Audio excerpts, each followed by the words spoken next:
কি মনে করতে পারে যে ধান রোপণ হচ্ছে, ধানের লাগান লাগেননি বা?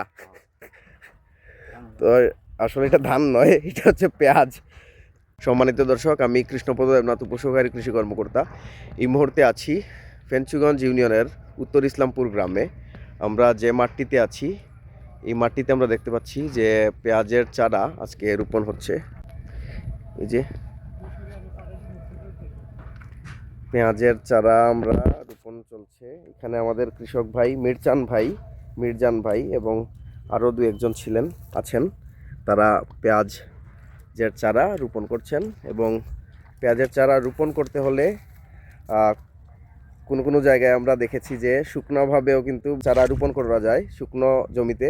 আবার কোনো কোনো জায়গায় ভেজা অবস্থায়ও কিন্তু রোপণ করা যায়। এই যে আমরা প্রথমেই কিন্তু জমিটিকে ভিজিয়ে দিছি। মিরচান ভাই, ওদিকে তাকাইন, আপনারা দেখা যাক আপনার যে রইরা সুন্দর করে।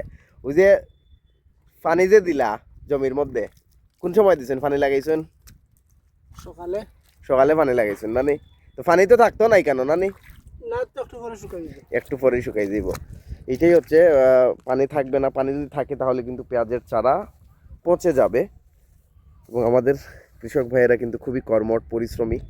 এই যে এই মাঠে কিন্তু পেঁয়াজ হয়েছে, একদিকে ফরাস চাষাবাদ করা হয়েছে, আবার অন্যদিকে কিন্তু তরমুজ চাষাবাদ করা হয়েছে, কোথাও কোথাও মিষ্টি আলু চাষাবাদ হয়েছে, আবার একদিকে কিন্তু রসুন আছে। এবং এই যে আমাদের এই জায়গায় দেখতে পাচ্ছেন যে মিষ্টি কুমড়া চাষাবাদ করছে। তো এই জায়গাটার বিশেষত্ব হচ্ছে এই জায়গাটাও কিন্তু নদীর পার, এই সামনেই নদী, কুশিয়ারা নদী।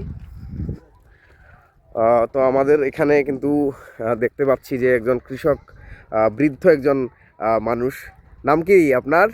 জমির আলী। জমির আলী। তো জমির আলী চাচা, কি করেন আপনি? না, আমি কিচ্ছু করেন না। এরকম পেঁয়াজ চাষাবাদ দেখছেন নি? হ্যাঁ, এরকম করতো নি আগে? এরকম আগে করতো তো, মানে ওরকম বিজাইয়া করতো নি? শুকনা ভাবে করে না?